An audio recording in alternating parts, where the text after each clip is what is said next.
Hello साथियों, नमस्कार। आप सभी का एग्जाम इंस्ट्रक्टर चैनल में हार्दिक स्वागत, अभिनंदन। हमारी कंप्यूटर की सीरीज चल रही थी जिसके अंदर कंप्यूटर के फंडामेंटल, जिसके अंदर इनपुट, सीपीयू, मेमोरी के सभी प्रकार के क्वेश्चन जो पिछली परीक्षा के अंदर पूछे गए हैं और साथ में थ्योरी इस प्रकार करवाई जा रही है ताकि आपको किसी भी प्रकार की डाउट ना बना रहे। अगर कोई भी डाउट हो तो कमेंट बॉक्स के अंदर जरूर पूछिएगा। अगर आप हमारे चैनल पर नए हो तो चैनल को सब्सक्राइब कीजिएगा। चलो हम देखते हैं पहला क्वेश्चन हमारा। इनसे पहले एक हमारी क्लास हो गई है, वो जरूर देखिए। और दूसरी क्लास ये फंडामेंटल की यह है, तो इसको क्लास देखने से पहले उस क्लास को जरूर देखिएगा। मेमोरी का उपयोग कभी कभी सीपीयू को तीव्र गति से वर्तमान प्रोग्राम और डेटा उपलब्ध करवाकर प्रसंस्करण की गति को बढ़ाने के लिए किया जाता है। किसका उपयोग? कैश का उपयोग, बैकअप का उपयोग, सहायक का उपयोग, मुख्य का उपयोग। तो आप सभी को पता ही है कि कैश मेमोरी सबसे फास्ट मेमोरी काम करने वाली कौन सी है? Cache memory. अगर ऑप्शन के अंदर कैश मेमोरी नहीं है तो दूसरा ऑप्शन आपको रजिस्टर चूज करना है। ये सीपीयू और रैम के बीच काम करने वाली सबसे तेज मेमोरी, फास्ट मेमोरी होती है। इसका मुख्य काम अक्सर इस्तेमाल होने वाले डेटा का स्टोर करना ताकि प्रोसेसिंग स्पीड बढ़ सके। कैश, जैसे हम बात करते हैं, अगर आप कहीं पे बाजार में जा रहे हो कुछ सामान लेने के लिए, अगर आपके पास कैश पेमेंट है तो आप क्या झट से सामान लिया और झट से पेमेंट दिया तो आप काम हो गया। इसी प्रकार ये कैश मेमोरी वैसे ही काम करती है। अगला क्वेश्चन है हमारा, निम्नलिखित में से कौन सा कथन द्वितीयक मेमोरी के बारे में गलत है? ये एक अस्थिर मेमोरी है। कंप्यूटर द्वितीयक मेमोरी के बिना चल सकता है।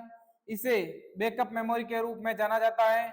बिजली न होने पर भी डेटा स्थायी रूप से संग्रहित होता है। तो इसका सही आंसर क्या रहने वाला है? कमेंट बॉक्स के अंदर जरूर बताइए जल्दी से जल्दी। अगर आपको आ रहा है तो 1 से 25 तक के नंबर डालें और वहां पे लगाते जाइए कितने क्वेश्चन आपके सही हो रहे हैं, कितने क्वेश्चन गलत हो रहे हैं, वो कमेंट बॉक्स के अंदर आपको जरूर बताना है। यह एक अस्थायी मेमोरी है। सेकेंडरी मेमोरी जैसे हार्ड डिस्क हो गया, पेन ड्राइव, नॉन वोलेटाइल यानी गैर वाष्पशील होती हैं, यानी बिजली जाने पर डेटा सुरक्षित रहता है। कंप्यूटर बिना सेकेंडरी मेमोरी के भी चल सकता है। अगर यह मेमोरी नहीं है तो भी कंप्यूटर चल सकता है। सेकेंडरी मेमोरी परमानेंट स्टोरेज, जैसे दूसरा सेकेंडरी बैकअप प्लान हमेशा स्थायी परमानेंट सुरक्षा देता है। अगला क्वेश्चन है हमारा, निर्देश चक्र में निम्नलिखित में से कौन सा रजिस्टर अंतिम निर्देश रखता है? Memory address register, memory buffer register, program counter या फिर इंस्ट्रक्शन रजिस्टर। इसका सही आंसर क्या होने वाला है? सही आंसर होने वाला है इंस्ट्रक्शन रजिस्टर। सीपीयू के अंदर रजिस्टर सबसे तेज स्टोर एलिमेंट होता है। आईआर उसे निर्देश को रखता है जो वर्तमान में निष्पादित हो रहा है। आईआर इंस्ट्रक्शन इन हैंड, आई से मतलब होता है इंस्ट्रक्शन निर्देश जो लास्ट में एग्जीक्यूट होने के लिए पकड़ा गया हो। अगला क्वेश्चन, निम्नलिखित में से कौन सा कैश मेमोरी के बारे में गलत है? यानी कौन सा ऑप्शन है जो कैश मेमोरी के बारे में गलत कथन दे रहा है? ये उन प्रोग्रामों को रखता है जिन्हें कम समय में रन किया जा सकता है। ये सीपीयू और मुख्य मेमोरी के बीच हाई स्पीड बफर के रूप में कार्य करता है। ये मुख्य मेमोरी से धीमी होती है। यह स्थायी उपयोग में डेटा को संग्रहित करता है। तो इसका सही आंसर क्या होने वाला है? जल्दी से जल्दी अपना आंसर कमेंट बॉक्स के अंदर लिखे। इसका सही आंसर होने वाला है सी, ये मुख्य मेमोरी से धीमी होती है। ये मुख्य मेमोरी से धीमी होती है। यानी मुख्य मेमोरी मैंने अभी बताया था, कैश मेमोरी को फास्टेस्ट मेमोरी कहा जाता है। सबसे फास्ट काम करने वाली कैश मेमोरी होती है, उसके बाद में रजिस्टर मेमोरी आती है। तो ये कथन ये गलत है। कैश मेमोरी रैम का मुख्य मेमोरी से बहुत तेज होती हैं। ये धीमी नहीं होती हैं। ये आकार में छोटी और महंगी होती हैं। कैश सुपर फास्ट, अगर जैसे कोई आप कह रहे हैं कि कैश धीमी है तो वे कथन गलत है। अगला क्वेश्चन, निम्नलिखित में से कौन सा चुंबकीय डिस्क नहीं है? चुंबकीय डिस्क कौन सा नहीं है? डिस्क पैक हो गया, विंचेस्टर डिस्क हो गया, डीवीडी या जिप डिस्क। कौन सा नहीं है? चुंबकीय डिस्क कौन सा नहीं है? जल्दी से बताइए इस क्वेश्चन का आंसर। सही होने वाला है डीवीडी। डीवीडी एक ऑप्टिकल यानी प्रकाशीय डिस्क है जिसमें डेटा पढ़ने लिखने के लिए लेजर लाइट का उपयोग होता है, चुंबकीय क्षेत्र का नहीं होता है। ट्रिक देखते हैं तो डीवीडी चमकती हैं। डीवीडी क्या करती है? चमकती हैं। लेजर ऑप्टिकल जो चमकती है वो लेजर ऑप्टिकल है और मैग्नेटिक नहीं है, यानी वो चुंबकीय नहीं है। निम्नलिखित में से कौन सा चुंबकीय भंडारण नहीं है? मेमोरी कार्ड हो गया, फ्लॉपी ड्राइव हो गया, विंचेस्टर डिस्क हो गया या मैग्नेटिक टेप हो गया। सही कौन सा आंसर है? जल्दी से बताइए। अगर आपको इस क्वेश्चन का आंसर आ रहा है तो कमेंट बॉक्स के अंदर जरूर बताइए और किसी भी प्रकार का डाउट है आपको वो भी जरूर पूछिएगा। इसका सही आंसर होने वाला है memory card. Memory card SD card या फ्लैश मेमोरी या सॉलिड मेमोरी तकनीक पर काम करता है। इसमें कोई मूविंग पार्ट्स या मैग्नेटिक कोटिंग नहीं होता है। कार्ड चिप मोबाइल का कार्ड चिप फ्लैश होता है। मैग्नेटिक टेप या डिस्क नहीं होता है। एक्टिव मेमोरी को एड्रेस रखता है। एक्टिव मेमोरी को एड्रेस रखता है क्या? निर्देश रजिस्टर, प्रोग्राम काउंटर या मेमोरी एड्रेस रजिस्टर, स्टैक सूचक। कौन सी रखता है? इसको एड्रेस रखता है। जल्दी से जल्दी इस क्वेश्चन का कमेंट बॉक्स में आंसर बताइए। तो सही आंसर होने वाला है मेमोरी एड्रेस रजिस्टर। MAR उस मेमोरी लोकेशन का एड्रेस पता स्टोर करता है जहां से डेटा रीड या लिखना होता है। A फॉर एड्रेस, यानी MAR नाम में ही एड्रेस लिखा होता है, तो मेमोरी एड्रेस रजिस्टर इसका सही आंसर होने वाला है। निम्नलिखित में से कौन सा कथन गलत है? चुंबकीय टेप, ए ऑप्शन के अंदर चुंबकीय टेप में 37 पंक्तियां होती हैं जिन्हें चैनल या ट्रैक कहा जाता है, और एक चुंबकीय टेप में ऊर्ध्वाधर स्तंभ होता है जिन्हें फ्रेम कहा जाता है। चुंबकीय टेप में कोई एड्रेस नहीं होती है। मैग्नेटिक टेप ड्राइवर डेटा के भंडारण के लिए उपयुक्त नहीं होता है जिनमें रैंडमली एक्सेस करने की आवश्यकता होती है। तो इसका सही आंसर क्या होने वाला है? ऑप्शन ए, बी, सी या डी। सही आंसर क्या होने वाला है? एक चुंबकीय टेप में ऊर्ध्वाधर स्तंभ होता है जिन्हें फ्रेम कहा जाता है। क्या ये सही ऑप्शन होने वाला है? यस, यही होने वाला है। मैग्नेटिक टेप एक अनुक्रमिक डिवाइस है जैसे पुराना ऑडियो कैसेट, इसलिए इसमें सीधा रैंडम एक्सेस नहीं होता है। ट्रिक देखते हैं। टेप या लाइन वाइज कैसेट का गाना बदलने के लिए फॉरवर्ड या रिवाइंड करना पड़ता है। डायरेक्ट आप जंप नहीं कर सकते हो। अगर आप टेप का यूज कर रहे हो तो आप आगे नहीं बढ़ सकते, यानी डायरेक्ट पहले गाने से 5वें गाने तक नहीं जा सकते हो, 5वें से 10वें नहीं जा सकते हो, 5वें से वापस दूसरे पे नहीं आ सकते हो। आपको स्टेप बाय स्टेप चलना पड़ेगा। अगला क्वेश्चन है, सीपीयू पढ़ने या लिखने वाली संक्रियाएं करने के लिए मेमोरी के साथ सीधी प्रतिक्रियाएं करता है। Floppy disk drive, primary, pen drive या सेकेंडरी। इसका सही आंसर क्या होने वाला है? जल्दी से जल्दी कमेंट बॉक्स के अंदर बताइए। सही आंसर होने वाला है प्राइमरी।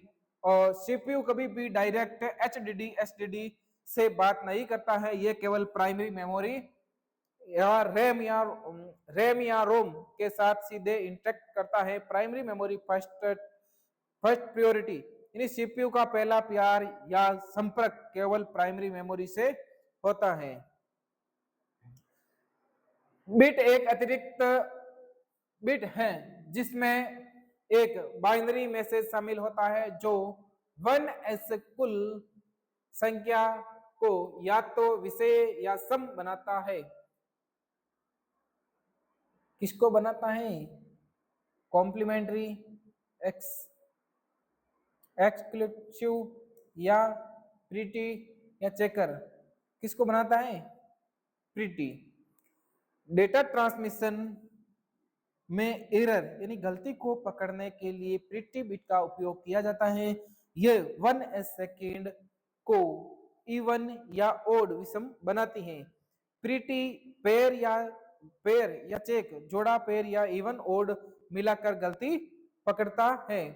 कंप्यूटर सिस्टम में रोम रीड ओनली मेमोरी की क्या भूमिका है? उपयोगकर्ता जनित फाइल और दस्तावेज को संग्रहित करता है, नेटवर्क कनेक्शन प्रतिबंधित करता है, या कंप्यूटर के फ्रेमवेयर और स्टार्टअप निर्देशों को संग्रहित करता है, रनिंग एप्लीकेशन के लिए स्थायी भंडार प्रदान करता है।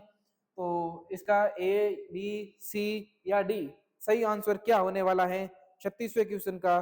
36वें क्वेश्चन में कंप्यूटर के फ्रेमवेयर और स्टार्टअप निर्देशों को करता है। रोम रीड ओनली मेमोरी में बायोस यानी बेसिक इनपुट आउटपुट सिस्टम और फर्मवेयर स्टोर होता है जो कंप्यूटर स्विच ऑन करते समय बूटिंग काम आता है। रोम रीड ओनली फॉर स्टार्ट इसे केवल पढ़ा जा सकता है, यह सिस्टम को जगाने यानी स्टार्टअप में के लिए काम करता है। निम्नलिखित में से कौन सा आउटपुट का एक माध्यम कौन सा है? स्कैनर हो गया, माउस हो गया, कीबोर्ड हो गया या प्रिंटर? आपको पता है ये इनपुट डिवाइस है, ये भी इनपुट डिवाइस है, स्कैनर भी इनपुट डिवाइस है, तो आउटपुट डिवाइस क्या होने वाली है आपकी? प्रिंटर सही आंसर होने वाला है प्रिंटर। प्रिंटर कंप्यूटर के प्रोसेस डेटा को कागज पर हार्ड कॉपी आउटपुट के रूप में आपको देता है। प्रिंटर आउटपुट जो कागज को बाहर फेंके या आउटपुट दे। निम्नलिखित में से कौन सा आउटपुट युक्ति नहीं है? ड्रम पेन प्लॉटर या सीआरटी मॉनिटर, डिजिटल कैमरा या प्रिंटर? तो इसका सही आंसर होने वाला है डिजिटल कैमरा। डिजिटल कैमरा तस्वीरें या वीडियो कैप्चर करके कंप्यूटर में भेजता है, इसलिए इनपुट डिवाइस कहते हैं। कैमरा फोन इन यानी फोटो खींचकर अंदर लेता है, इसलिए इसको इनपुट डिवाइस कहते हैं। इनपुट डिवाइस किसे कहते हैं? जो इनपुट अंदर की ओर लेता है। आउटपुट किसे कहते हैं? जो आउटपुट यानी बाहर की ओर देता है, उसे आउटपुट डिवाइस कहते हैं। निम्नलिखित में से कौन सा आजकल सबसे अधिक प्रयोग होने वाली इनपुट डिवाइस है? ट्रैक बॉल हो गया, स्कैनर, माउस या मदरबोर्ड? तो सही उपयोग कौन सा होने वाला है? माउस। आज के समय में GUI graphical user interface operating system में माउस सबसे ज्यादा इस्तेमाल होने वाला इनपुट पॉइंटिंग डिवाइस है। माउस क्लिक एवरीवेयर बिना माउस टच के स्क्रीन पर काम करना नामुमकिन जैसा लगता है। वॉइस डेटा को शब्दों में बदलकर उसे डिजिटल टेक्स्ट में रूपांतरित करता है ताकि उसे कंप्यूटर समझ सके। स्पीच इनपुट हार्डवेयर या talking software, work recognition software या स्पीच रिकॉग्नाइजेशन सॉफ्टवेयर? सही आंसर क्या होने वाला है? Speech recognition software. जब हम बोलकर टाइप करते हैं जैसे गूगल वॉइस टाइप, तो स्पीच रिकॉग्नाइजेशन सॉफ्टवेयर हमारी आवाज को कैच करता है और टेक्स्ट के रूप में बदलता है। स्पीच बोला हुआ यानी पहचानना, और स्पीच को रिकॉग्नाइजेशन यानी पहचान करके वहां पे आपको टेक्स्ट के रूप में देता है। निम्नलिखित में से कौन सा आउटपुट और इनपुट डिवाइस दोनों है? प्रिंटर हो गया, स्पीकर हो गया, कीबोर्ड हो गया, मॉडेम हो गया। प्रिंटर क्या है? प्रिंटर किसका उदाहरण है? ये आउटपुट का हो गया। स्पीकर ये भी आपको आउटपुट देता है। कीबोर्ड इनपुट हो गया। तो दोनों कौन सा है? दोनों होने वाला है आउटपुट और input device. Modem analogue signal को डिजिटल इनपुट और डिजिटल का एनालॉग आउटपुट दोनों का काम करता है, इसलिए इनपुट या आउटपुट से कहा जाता है मो और डेम यानी बोथ वे, डेटा लेना और देना दोनों ही काम करता है। डेटा लेना और देना दोनों ही काम करता है। पहचान कीजिए कि कंप्यूटर मेमोरी के संदर्भ में दिए गए कथन सत्य और असत्य कौन से होने वाला है? पहला कथन क्या बोलता है? पहला कथन बोलता है सहायक मेमोरी भविष्य में उपयोग किए जाने के लिए प्रोग्राम और डेटा को रखती हैं क्योंकि यह गैर लॉकअपशील होता है। दूसरा ऑप्शन क्या कहता है? सहायक स्टोरेज डिवाइसों में से सबसे सामान्य रूप कैश चिप है, रैम चिप है। कौन सा आने वाला है? तो सही आंसर होने वाला है डी, यानी पहला क्वेश्चन है जो सत्य है, दूसरा है असत्य है। ऑक्सिलरी मेमोरी है परमानेंट होती हैं, लेकिन रैम और कैश मेमोरी प्राइमरी अस्थायी होने वाली है। और तो कथन आपका दो है गलत होने वाला है और ए है जो सही है। ऑक्सिलरी सेकेंडरी कैश और रैम प्राइमरी मेमोरी है और वो सेकेंडरी मेमोरी है। पहला कंप्यूटर माउस किसने बनाया था?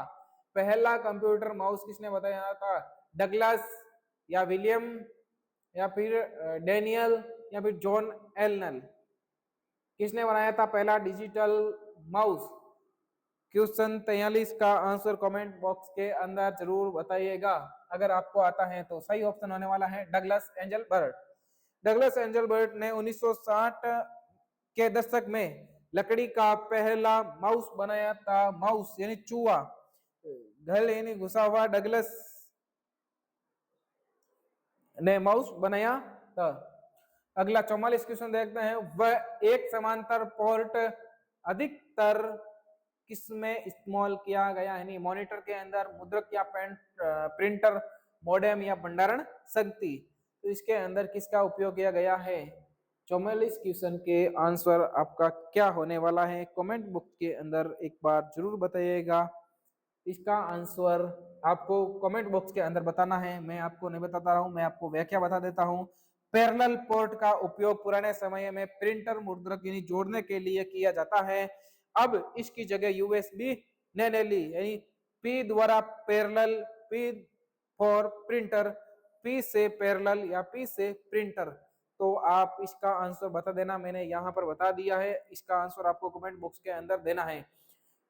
इनमें से कौन सा पॉइंट और ड्रॉ डिवाइस है? माउस हो गया, स्कैनर या फिर प्रिंटर या मॉडेम? इसका सही आंसर क्या होने वाला है? 45 नंबर क्वेश्चन का आंसर जल्दी से जल्दी बताइए। सही आंसर होने वाला है माउस। माउस का उपयोग स्क्रीन पर कर्सर का पॉइंटिंग जो और ड्राइंग या ग्राफिकल बनाने के लिए होता है। माउस पॉइंटिंग किंग, स्क्रीन पर पॉइंटिंग करने वाला राजा होता है। ब्लैंक स्थान का प्रयोग हाथों से लिखे हुए मुद्रित टेक्स्ट को ग्राफिकल इमेज में डिजिटल के रूप में बदलने के लिए किया जाता है ताकि इसे मेमोरी में स्टोर किया जा सके। प्रिंटर हो गया, लेजर बीम हो गया या स्कैनर हो गया या टच पैड हो गया, तो इसके अंदर कौन सा ऑप्शन होने वाला है? स्कैनर, प्रिंटर, लेजर बीम या टच पैड? क्वेश्चन 46 का आंसर क्या होने वाला है? 46 का आंसर होने वाला है स्कैनर। सही आंसर होने वाला है स्कैनर। कागज पर लिखे टेक्स्ट या फोटो को स्कैन करके डिजिटल फॉर्मेट यानी hard copy to soft copy में कंप्यूटर में सेव करता है। स्कैन या पुट इनसाइड, बाहर के कागजों को स्कैन करने के अंदर काम में आता है। अगला, निम्नलिखित में से किस समूह में केवल आउटपुट डिवाइडर्स है? आउटपुट डिवाइडर्स कौन सा है? स्कैनर हो गया, प्रिंटर, मॉनिटर या फिर ये कौन सा? स्कैनर स्कैन करता है। इनपुट हो गया, प्रिंटर आउटपुट हो गया, ये भी आउटपुट आपका, तो फिर ये गलत हो गया। कीबोर्ड इनपुट, प्रिंटर आउटपुट, वो भी output. Mouse input, printer output, ये भी आउटपुट। तो आपका केवल आउटपुट वाला कौन सा ऑप्शन वाला होने वाला है क्वेश्चन 47 के अंदर? क्वेश्चन 47 का आंसर होने वाला है डी, यानी कोई नहीं होने वाला है। ट्रैक बॉल किसका उदाहरण है? ट्रैक बॉल प्रोग्रामिंग डिवाइस या पॉइंटिंग डिवाइस, आउटपुट डिवाइस या सॉफ्टवेयर डिवाइस? 48 क्वेश्चन का आंसर क्या होने वाला है? 48 क्वेश्चन का आंसर होने वाला है पॉइंटिंग डिवाइस। ट्रैक बॉल एक पॉइंटिंग इनपुट डिवाइस है जिसमें ऊपर एक गेंद होती है, जैसे अंगुली से घुमाकर कर्सर चलाया जाता है, वैसे ही ball roll to point ball घुमाकर पॉइंटिंग डिवाइस करना होता है। ग्राफिकल यूजर इंटरफेस में स्टैंडर्ड पॉइंटिंग डिवाइस के रूप में प्रयोग लाई जाती हैं। किसको प्रयोग लाई जाती हैं? कीबोर्ड, माउस, जॉयस्टिक या ट्रैक बॉल? जल्दी से जल्दी इस क्वेश्चन का आंसर कमेंट बॉक्स के अंदर आपको बताना है। 49 का आंसर क्या होने वाला है? तो 49 का आंसर होने वाला है माउस।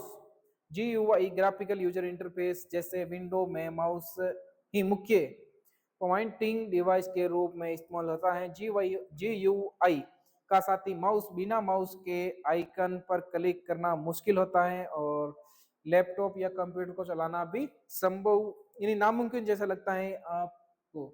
अगर आपके पास माउस नहीं है और आपको बोल दे कि कंप्यूटर चलाना है, तो आपको मतलब बहुत ही अजीब लगेगा और काम करने का मन ही नहीं करेगा। माउस में दाएं